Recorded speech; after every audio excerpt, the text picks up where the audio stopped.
Well, and the interesting thing is some of us actually, had this idea that Trump was going to outleft Biden. And I'm not saying I think Trump is actually going to stick to it and, do a moratorium on rent and things like that. But he's at least saying this shit. Where's Biden? Where's Biden saying, you know what? Let's stop rent. Where is it? Where is he? Biden is in his basement, Correct. literally. And I mean, this is not, I mean, as far as 2020 goes, I think it's still just up for grabs. I think it's about 50-50. I know people are already counting the curtains. They're already picking out curtains. They're already saying like Biden's got this. And I've heard this story before. This sounds familiar. And it's still a little while until November. I think if the election happened right now, I do think Trump would lose. He would beat himself. But there's still a long way. And I think that there's still some unknown factors here. I think it's closer than people realize. Because again, if it happened right now, I think it would be very close. I think it would be insanely close. Yeah. And I refuse to say the words Biden would win, because this is not an election. This is not Donald Trump versus Joe Biden. Joy, you just touched your eye during a pandemic. I'm very concerned. For everybody listening to the podcast later.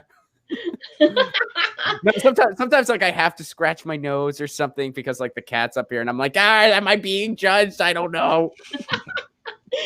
Well, I totally agree though. I mean, I think as far as, Trump and Biden, I have continuously told people that is an extremely dangerous way of thinking, to be presumptuous that, Biden, they trend those stupid ass hashtags that are like, Biden in the bag and like Biden has it and Biden victory and all this stupid garbage. And it's like, that's why your asses aren't doing any calls and stuff like that, because you just sit on Twitter and be like, he has it. And you don't actually want to put in sweat equity. And y'all are going to have a rude awakening when November comes and you're waiting for those results to come in, and then you're crying about Bernie bros. Like, it's gonna happen. I mean, it is so feasible that he wins again. And then there's the people who have this, delusion that, well, maybe he doesn't want to win again and he'll just drop. Yeah. Oh, I don't think either candidate actually wants to win. Now, what I don't think he'll drop. There's no way that's happening. But I think neither one of them actually wants to win, which I will say that's the first time I've ever felt this way about a presidential election in my lifetime, or any election. Like, I've never felt like, I don't even think either candidate wants to win. But I don't think either of them actually do. I agree. I think Biden wants the plaque on the wall. Like, I became president. I was president. But he doesn't. Yeah. A week into it, he's like, go ahead, Kamala. Yeah. So, well, wait, now we're treading on different territory. Is that your prediction then? You think it's going to be, because that's my prediction. I can't. Yeah. I mean, to me, it's her or Abrams. I mean, they picked Kamala 3 years ago to be the next president, but nobody liked her. Nobody liked her. So they had to do Hail Mary to Buttigieg, to whoever else they tried. And nothing. It was a round robin of the flavor of the week. So spelled WEAK. Flava Flav of the week. Yeah. So, they were stuck with Biden. That's the only way you get Biden. You're stuck with him. It's the only thing. It's the only play they had left. I mean, Obama literally suggested he not run. He was not the choice by any means. I mean, I moved to Iowa for 5 weeks to volunteer for Bernie, and I met no Biden supporters.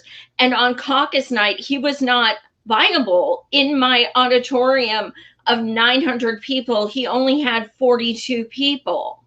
He wasn't even viable. He came in fourth. Was it a strong fourth, though? What's that? Was it a strong fourth? Oh, a strong fourth. Absolutely.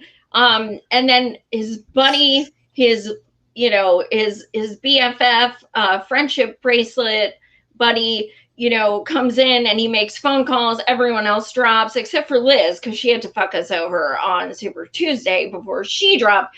But everyone else starts dropping, and then all of a sudden, there's like no one else to vote for except for Biden and Bernie and, Commie. So then Biden steps up, and all of a sudden it's like, America's spoken, people want Biden. Actually, they didn't say that. They actually voted for like a bunch of other people who coincidentally happened to drop out at the same time.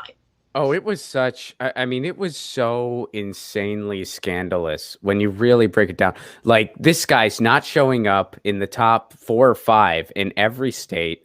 And again, it was a round robin of the flavor of the week. How about Kamala? No. How about Beto? No, he's not even the best skateboarder in the roster. Right. Andrew Yang is actually better than him. How about Liz Warren? No. How about Liz Warren again? Still no. How about Buttigieg? No. All right. So everyone's going to drop. Then we're going to have the media manufacture this fake Joe Mentum thing, and then Joe's going to be the guy. 100%. All right. That's exactly what happened. And it came out that the Democrats have spent over $15 million. And that might have just been in Kentucky alone, but $15 million just to stop progressive candidates. And now Bill Clinton admitted it 2 days ago. He legit admitted it. Clyburn, with the stroke of a finger or whatever he said, like, he legit said, everything we already knew. But I kind of think Biden might be contagious because Bill looked a damn mess. He couldn't speak correctly, and he had some like cognitive decline things going on for sure. Not to be ableist, but I don't have much confidence in him either. But I think that led to him accidentally spilling the truth that they rigged it again. Well, what's interesting? As years go by, he is looked upon less and less fondly. I think, actually, would you guys agree with that? Yeah, he's it sounds like fondle, which is appropriate, but yeah, I agree. Well, So my question, do you think that'll happen with Obama too? No. Interesting. I think Obama's locked down as just a god to too many people. He's the first Black president, and he is the president before the worst president America has ever had. So you automatically have people, all the shit libs, automatically love the person who predated the worst person. That's a lot of why people love Joe, because of Obama nostalgia. They want to go back to the way things were, go back to normal, which is the most privileged thing in the universe. But yeah, no, only people who, like, anytime you comment anything rather than I love Obama, you just get ripped. People like, he's a deity to people, and I do not see that ever changing. I want you guys to be wrong, but I think you're right.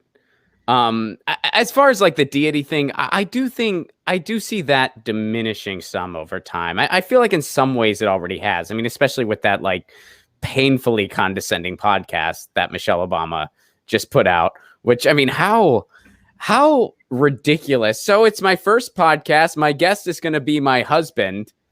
And, it's interesting because we're the ruling class. By the way, the reason we have problems is because young people are selfish. Even though, by the way, you look outside, there's civil unrest that is setting records in this country during a pandemic. That's happening. There are a lot of people in this country, some who I know personally, who are saying, I have not been able to attend a protest yet because my grandmother lives in the same house with me. I can't go out there right now. I'm there in spirit. I'm doing everything I can digitally, but I can't go out there right now. I know people like that. There's a lot of people like that. There's people who would go more, but they're like, I got to pace myself because there's a certain, danger right now. You got to be careful. You got to social distance, mask, all that stuff. So, but even despite a pandemic. Their mindset, the Obamas and just centrists in general, is don't protest, vote. Like, you know, going out in the street and protesting this stuff. No, just solve it at the election, you know, at the election box. Go cast your vote. And I saw a meme today just on Facebook that was like, you know, it had a mailbox with something about voting on it. It was like fascism prevention box or something. Like, you know, the people in the streets are protesting things that were systematically put in place by Joe Biden. Right. So you think voting is going to solve this? No. And if he picks Kamala, that is some irony. Like you're picking someone who calls themselves a top cop when we are seeing examples every single day of police brutality and murder and, you know, just all this disgusting behavior. And you're picking Crime Bill, Jim Crow Joe, and top cop. That is the most tone deaf thing feasible. Yeah, well, I was just gonna say blaming everything in the world on Republicans is just such a Democratic thing to do. But right now you can look at California and, you know, we're super majority here. Any bill we want to pass ever, we can just get passed. Veto proof super majority because the governor's a Democrat too. We don't even give out masks in California. The fifth biggest economy in the world is our state, totally democratically run, and we can't give out masks in a pandemic.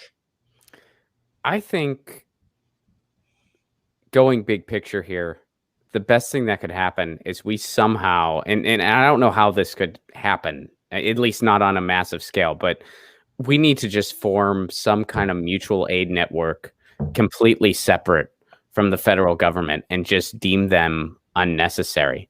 I mean, I know that's like beyond idealist in theory, but we're like 2 billionaires away from doing that. If we could just get 2 billionaires. Right. That's the thing. If we could just get 2 billionaires to want to do the right thing for maybe the first time ever. Like, but let's start a campaign, 2 billionaires or something. I'll hit up tonight. How about Steyer? How about Tom Steyer, Mr. Like, oh, he likes Bernie and he has a cute tie. If he's really such a good dude, first of all, if you're an actual ethical person, I mean, let's be honest here. And I'm not saying like, hey man, none of us are perfect. I'm far from perfect. Nobody's perfect. But if you behave appropriately, let's just put it that way, appropriately in your life, you don't become a billionaire. Full stop. Full stop. It doesn't happen. It's impossible. You can become very wealthy.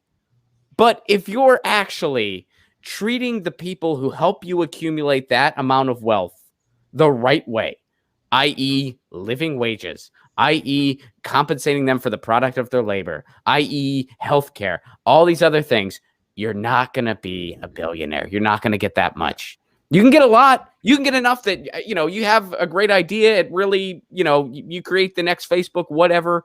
You can create enough wealth that you're never going to want, your kids are never going to want, but you're not going to make it to $1 billion unless you screw over a lot of people in the process. Well, Tom started a grassroots hedge fund business, grew it from just a humble $2 or $3 million to, you know, 50 million. So whatever the hell it is, you know. If he really wanted, and I don't want to harp on that guy too much, but if he really cared about saving the climate that he helped destroy, by the way, he helped destroy the climate that he now wants to save. If he really cared about climate change, the last thing he would do is run for president. What a waste of time and resources. All of the things you could do. You could actually say, hey, that Green New Deal that we need, I'll foot the freaking bill. I'll pay for it. You want to know how you're going to pay for it? I'm paying for it. Boom. Problem solved. That's what he would do. If he actually, Elon Musk, if he actually gave a hoot about the climate, he would be talking about Mars or you know, misinterpreting Marx on Twitter just to be a troll. And by the way, since we're on the topic of Elon Musk, there's 2 types of people in this world you know for sure you can't trust as far as you can throw. Billionaires and people who don't inhale. He's both. He is both. True story. It's true. Get your news on with Ron. Don't you want to know what's going on? We're getting our news on today. Get your news on with Ron. Don't you want to know what's going on? We're getting our news on today. You can tweet me an article at Ron Placone. We'll go through it together and make it our own. Get your news on with Ron. Don't you want to know